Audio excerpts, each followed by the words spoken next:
آپ کو براہ راست اسلام آباد لیے چلتے ہیں جہاں وفاقی وزیر اطلاعات و نشریات مریم اورنگزیب افتتاحی تقریب سے خطاب کر رہی ہیں۔ انڈسٹری کا سٹیٹس دیا گیا ہے صرف اس لیے کہ یہ فیسیلیٹیٹ کیا جائے کہ جو ینگر پاپولیشن ہے، جس کا بھی ذکر کر رہی تھیں آپ، کے جو یوتھ ہے which is 66% of the total population of the country، وہ جب ایسے شعبوں میں جائیں تو ان کو ایک کانفیڈنس ہو کہ ہمارے پاس وہ ٹریننگ کیپیبلٹیز بھی موجود ہوں، وہ انفراسٹرکچر بھی موجود ہو، اور ان کے لیے جو فلم پروڈکشن ہے اور اس میں اس کا جو they can easily venture their projects in film production۔ تو یہ پورا اوور آل کانسیپٹ تھا، اور سنیما انڈسٹری کو دوبارہ سے سنیما ہاؤسز کو ریوائیو کرنے کے لیے اس فلم پالیسی کے اندر کمپلیٹ انسینٹیوائز کیا گیا ہے، اور پھر انٹرٹینمنٹ کو افورڈیبل انٹرٹینمنٹ کی طرف لے جانے کے لیے جو سنیما ہاؤسز ہیں، اگر وہ ایک سرٹن 350 ان کی ٹکٹ ہوئے گی تو ان کی انکم ٹیکس ایگزیمپٹڈ ہے for 5 years۔ I'll give an example کہ جو فلم ابھی آئی مولا جٹ،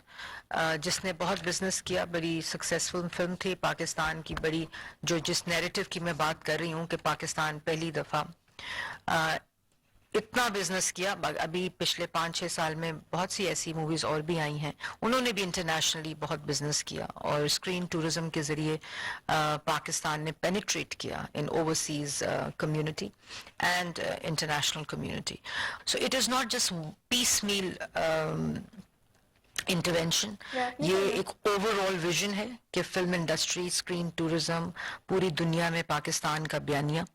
یوتھ کو اس کے ساتھ منسلک کرنا، ان کو انسینٹیوائز کرنا، فلم انڈسٹری کو فیسیلیٹیٹ کرنا، موبلائز کرنا۔ اسی اس میں film institute P T V کا جو ہے وہ اسی کی ایک کڑی ہے، اس اوور آل ویژن کی، جس کو بڑی تیزی کے ساتھ آگے بڑھایا جا رہا ہے، اور جس کی وجہ سے آج ہم نے اس کی گراؤنڈ بریکنگ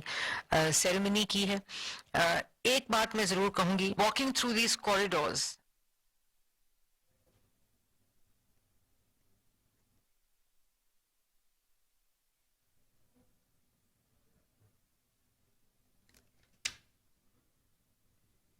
وفاقی وزیر اطلاعات و نشریات مریم اورنگزیب تقریب سے خطاب کر رہی تھیں۔ ان کا کہنا تھا کہ پی ٹی وی نے براڈ کاسٹنگ کی سنگ میل کی بنیاد رکھی، لیکن بدقسمتی سے فلم سازی ایک طبقے تک محدود ہو کر رہ گئی ہے۔